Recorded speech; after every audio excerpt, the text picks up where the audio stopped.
Yaani sikutegemea kabisa kama unaweza kuongea upuuzi kama huo Brady. Yaani tulikubaliana kabisa. Na wewe mwenyewe ukasema rafiki yako anakusaidia kutafuta mtu wa saikolojia kuongea na Clara. Haya, kimetokea nini? Umerudi hapa umelewa. Umeongea maneno ya kashfa kibao. Wala hata kuwaza hali ya mke wako. Vipi mdogo wangu angeanguka na pressure akafa, ungemlaumu nani? Au ungelaumu hizo pombe ulizokunywa? Mimi? Hapana, sio wewe.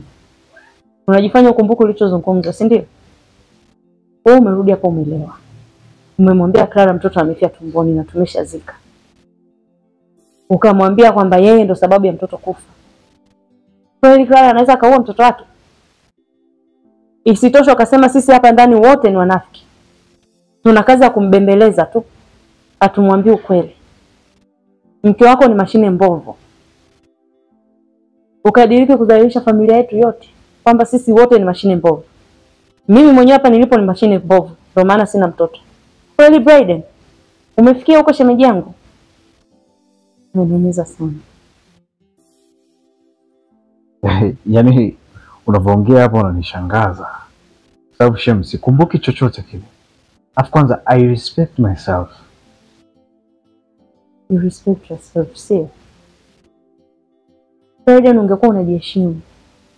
Ungekumbuka kwamba wewe ndo mwanaume pekee hapa ndani na ndo unaitegemewa kumfariji mke wako. Ila wewe umeruhusu stress zako zikutawale. Umekunywa pombe zako huko, umekuja umeongea maneno ambayo hata yani hayafai. Yaani shem, nilijua wewe ni jasiri. Na nilitegemea utakuwa strong kwenye situation kama hii. Ila hapana, nilijidanganya. Yaani umeniprove wrong kabisa. Na hata kama ukweli ni tiba. Sio kwa uliozungumza wewe. Yaani sio kwa uliozungumza kabisa. Kama ni tiba basi umeoverdose. Narudia kusema hivi. Sikumbuki chochote. Yaani hata unishikie gun uniulize. Sikumbuki chochote. Alafu kingine, mimi siwezi kuongea shit kuhusu mke wangu. Sio kama unanielewa. Ndio umeshazungumza sasa.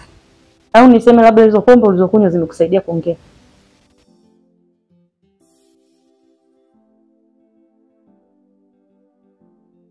Hii ni mpya hii.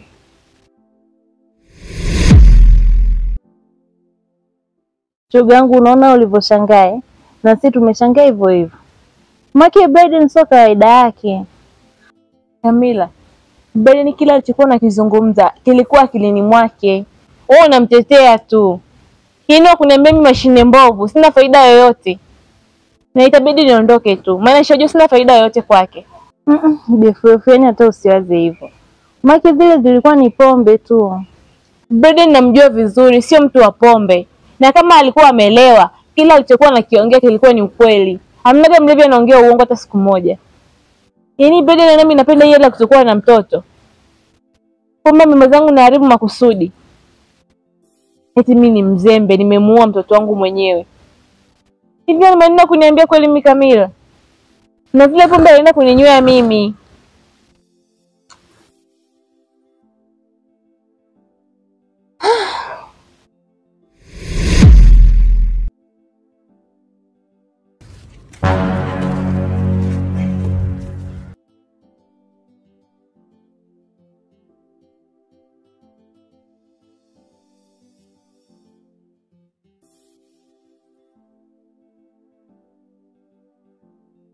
Wife.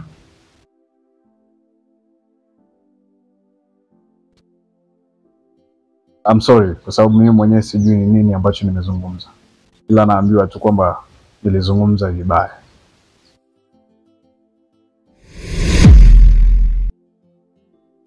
Sasa unapokaa kimya hivyo unamaanisha nini? Kwamba bado umenikasirikia? Unajua mimi sioni kitu cha kukasirika hapo.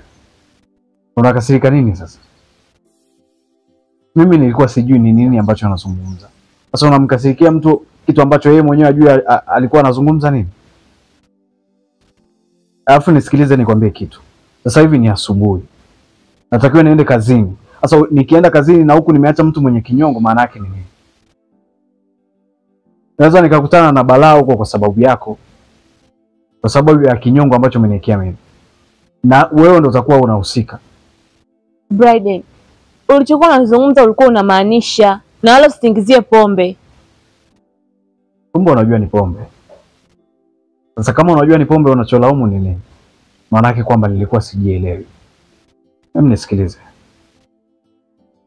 Nilichokuwa nazungumza nilikuwa sielewi nazungumza nini. Kwa hiyo kama kuna kitu ambacho nimezungumza nikawa nimekosea au kimekukwaza, I'm sorry. Uwe na siku njema. Bryden. Kamila, si unaona? Ulikuwa unasema ni pombe, lakini mimi najua alikuwa anamaanisha. Mbona hata hajali chochote? Eti sorry. Sorry kanisaidia nini mimi sasa hivi?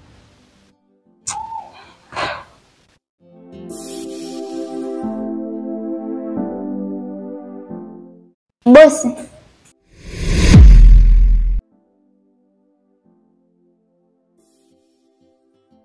Samahani bosi.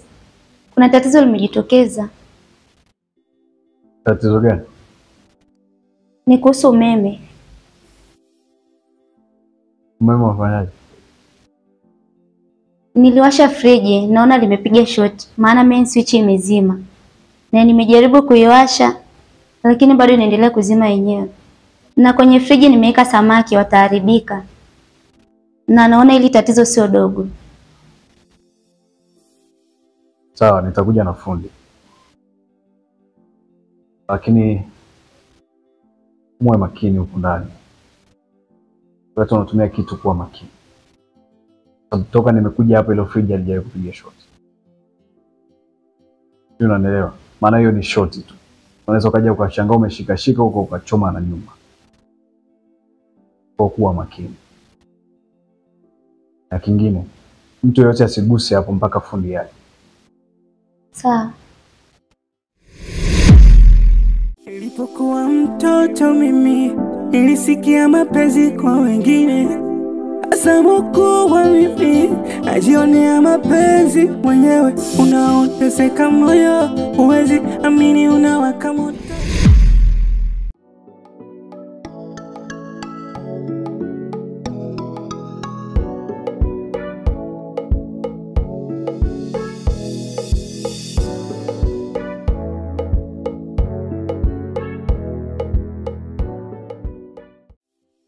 Tina, huyu hapa ndo mdogo wangu nilikuja kumuona. Alikuwa amepata shida kama ya depression hivi baada ya mtoto wake kufia tumboni. Alafu nasi tulikuwa tumemficha. Ila mume wake amemwambia ukweli, naona anaendelea vizuri.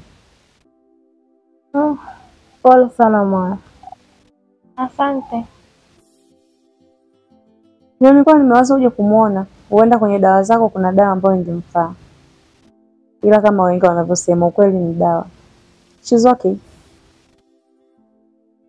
Suzi rafiki yangu, huyu wala hata singehitaji dawa. Maana hakuna dawa yote ingeweza kumsaidia. Kwa hiyo ni bora tu alivyoambiwa ukweli. Maana ndo dawa pekee.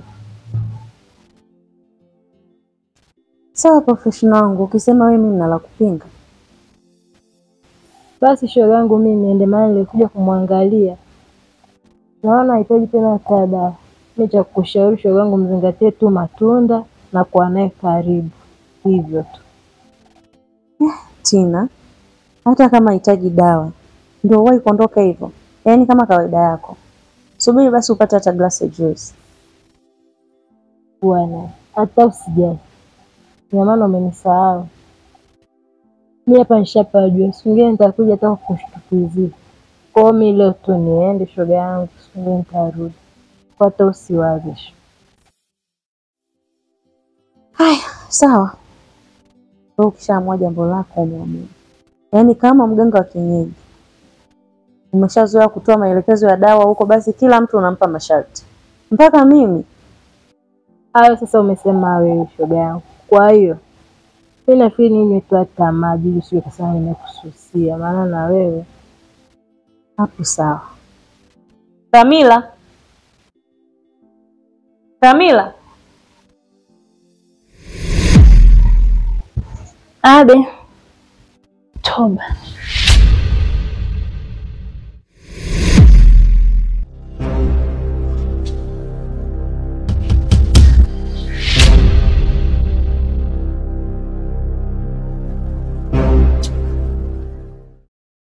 Mletee mgeni glasi ya maji. Sawa.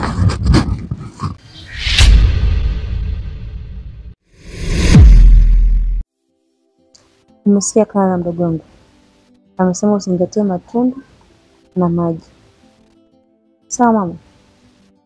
Nakuelewa dada. So unasema ndio, alafu tukikuletea hapa unakataa kula.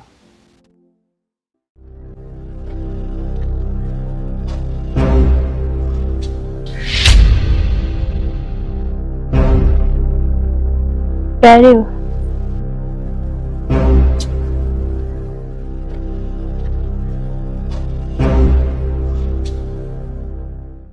Huyu hapa ni rafiki yake mdogo wangu.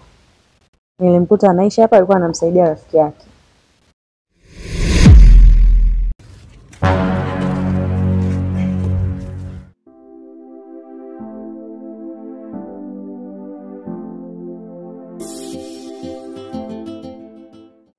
Uko fasta mama?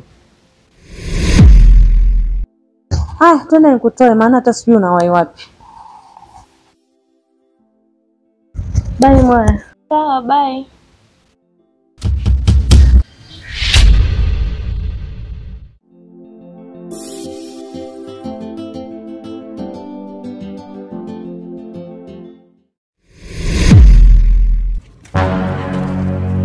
Clara, wewe amekuja kufanya nini? Ni rafiki yake tu dada yangu. Nilikuwa nasikia anaongea kuhusu dawa, mimi sijaelewa. Kwani unamjua?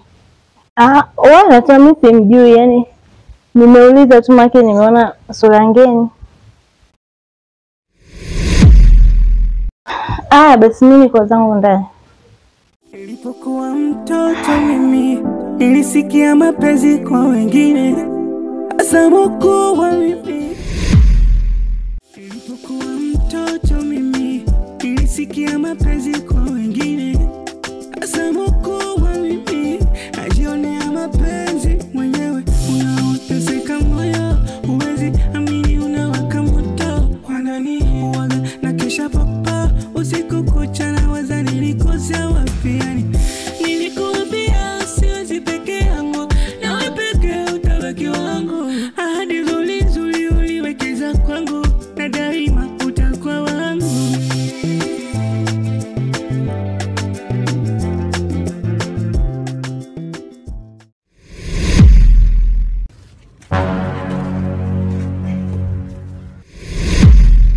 Karibu sana. Asante sana kaka. Hapa ndo nyumbani kwangu. Nafikiri sasa nimuite dada wa kazi ili akuelekeze wapi kuna tatizo. Sababu mimi muda wangu naona ni mdogo sana. Nafikiri atakuelekeza kwenye main switch na hapo ambapo kuna tatizo la hiyo shoti. Husna.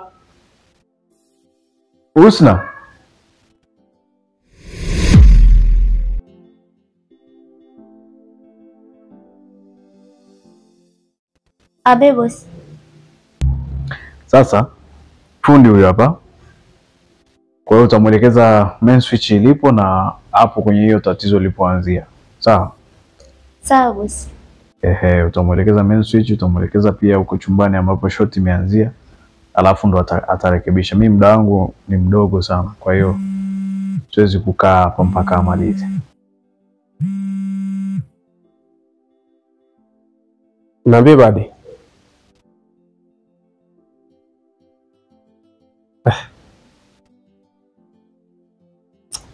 Wewe badi, mbona unakuwa kama mtoto ndugu yangu? Sasa badi, kila siku tunaongea jambo hilo moja ndugu yangu.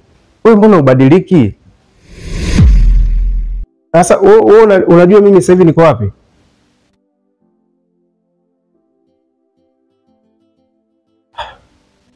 Badi, najua ni muhimu sawa, mimi natakiwa kufika hapa. Kwa nini hamjanipa taarifa toka jana? Wewe kama unakumbuka toka kipindi kile nilisha kuambia mimi mambo ya kukurupuliwa sipendi. Kaka, hii kazi sometimes tunafanya ujui mtu atakuwa wapi. Kwa hiyo unavomkuokoa mtu wewe sasa hivi ujui mimi niko wapi nafanya nini. Wewe mtu wa lawama sana. Okay, mko wapi?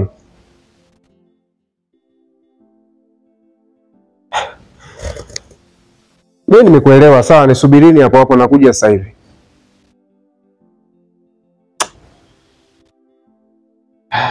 Vipi tena kaka? Kwanza nitangulize samani kaka.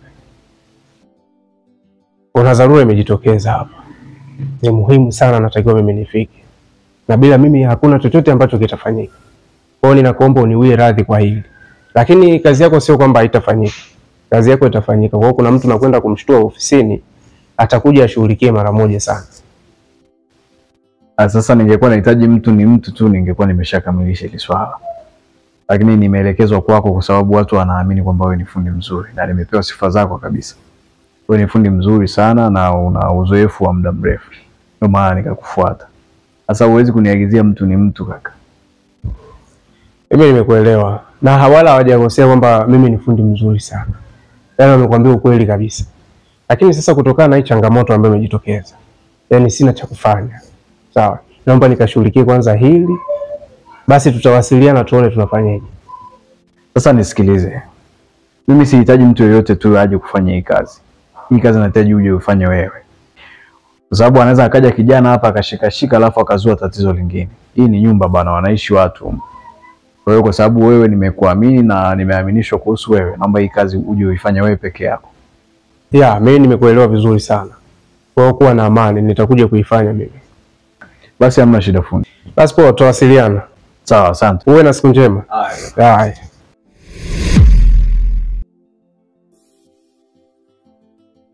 Nisikilize. Huyu fundi atarudi hapa. Sawa. Kwa hiyo utamuelekeza kama nilivyokuambia. Alafu kingine, hizo samaki zitoeni huko kama zitaharibika. Mzipike zote kwa pamoja.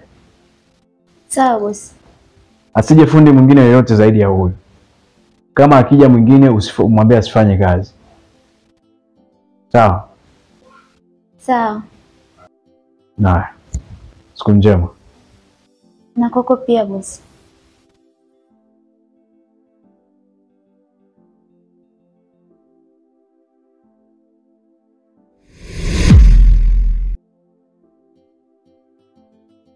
Ushamwambia Brayden swala la friji?